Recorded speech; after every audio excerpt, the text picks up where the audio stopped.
What's up, YouTube? It's your boy Johnny.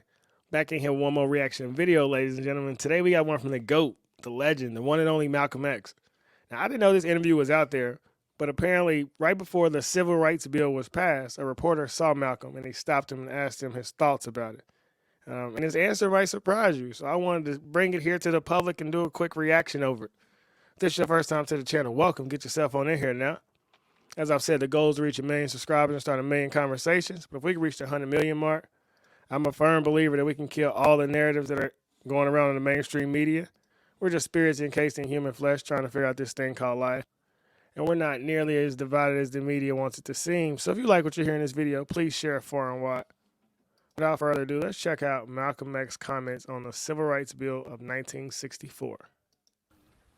Mr. Malcolm, you have been observing the events in the Senate gallery, from the Senate gallery today. What do you think of what's happening there? Well, it shows that our people will be around a long time listening to others debate whether or not they're going to be acceptable as citizens in this country. And it's a shame for the President of the United States, who's the titular head of the Democratic Party and has, I think, a 2/3 majority in both the House and the Senate, not to come on in here and do something besides talk to see that this bill is passed, if that's what he's for, and if that is what others are for. Are you for this bill? I'm for freedom, justice, and equality for black. And if I'm not mistaken, when Obama first became president, didn't Democrats have the House and the Senate, right? And the narrative that you've heard time and time again is that everything that Obama wanted to do for African Americans was blocked by the Republicans. So I guess I'll pose a question. What did Barack Obama ever try to do that was actually blocked by the GOP? Because I've heard that narrative time and time again, but I've never heard any examples on paper. Versus you fast forward, and I've seen the platinum plan that Donald Trump had for inner cities. I've seen opportunity zones. So I just want that question out there. Maybe somebody can help me out. Because Malcolm X said in 1964, this is just to get the masses of black people to vote Democrat, which has been happening since 32.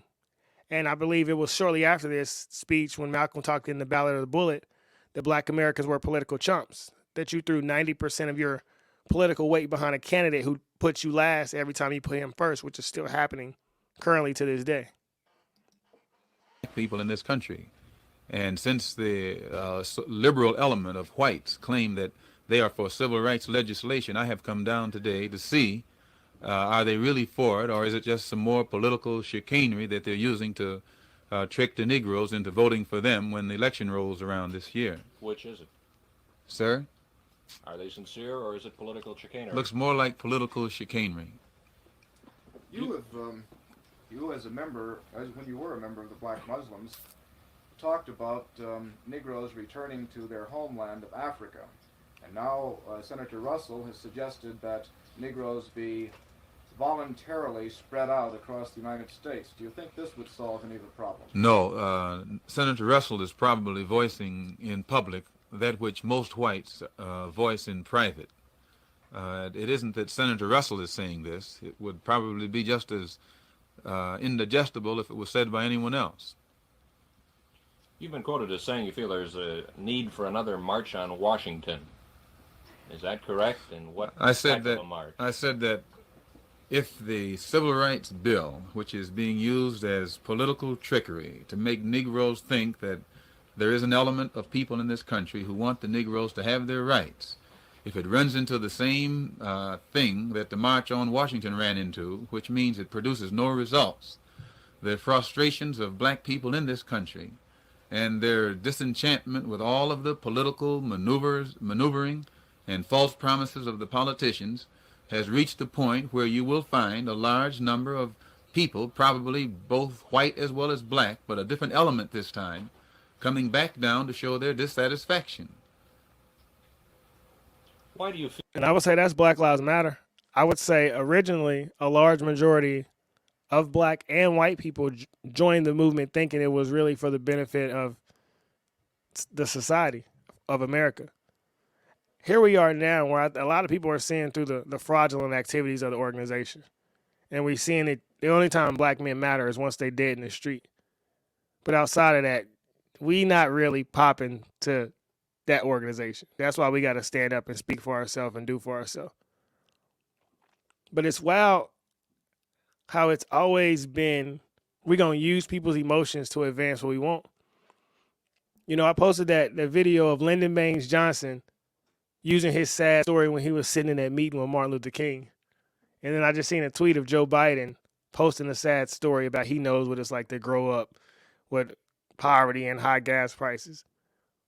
Stop being emotionally manipulated by politicians. As Ben Shapiro say, facts don't care about your feelings. My grandpa used to always say, eat the meat and spit out the bones. There's going to be a lot of things that you hear that you don't like. But always pay attention to a person who tells you everything you want to hear. Always, never trust that person ever, ever, ever. And that's the problem with a lot of women, is they get finessed by men who tell them the things that sound nice. I would rather have somebody tell me the straight truth than a comfortable lie. Feel that someone like Hubert Humphrey, who has such a small percentage of Negroes in his state, would be doing, working as hard as he is for the Negro cause? I don't see where Hubert Humphrey is working so hard for the Negro cause. It's not the Negro cause when you try and bring about independence for all people in this country. Any thinking person is working for the so-called American cause. It's not a cause. You're not working for my cause when you... Exactly. Stop coming to me talking about I'm working for the black community. We Americans. If you're not trying to make America better, then you're going to try to uplift the black community, which the white community going to feel a little salty about that. The Hispanic community going to feel a little salty about that. Why are you helping them and not me? Why can't you say if we all in America, then the goal is to uplift everyone that's inside of America? But the Democrats, they put us in groups so they can pit us against each other. And it's time we wake up and realize that black, white, yellow, green, blue, brown, red, gay, straight, trans, wherever you are, if you're in America, understand that if the outside world attacks us, they don't care about that separatism. They come in and knock everybody's head off. Try and practice what you preach. You working for the cause of that which you're preaching is supposed to be an example for people of the rest of this earth to follow. Then the senator is working for the American cause. The senator is a politician, and most politicians work for whatever cause is necessary to keep them in office. Big facts. But if the results are good for the Negro, why can you complain? All of the promises that Humphrey and the others have made have yet to materialize.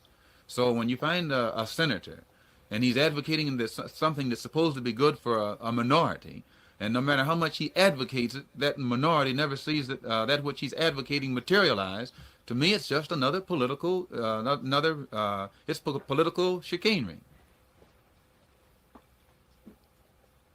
Mic drop. Thank you, Mr. Malcolm. You're welcome. Tanto. Yeah, and I would say that's the issue with everything that's been so called for the advancement of all people. Yeah, to benefit one or two here. Until you back up, open up the free markets and let people do their thing, you can still gonna have hidden activities. You're still gonna have scams. I really think that we need to allow people to use their imagination more. At a young age, let kids know that there are no limits to what you can accomplish, right? You know, as Carter G. Woodson said, the worst thing you can do is sit a 5-year-old in a classroom and tell them they're limited based on the color of their skin.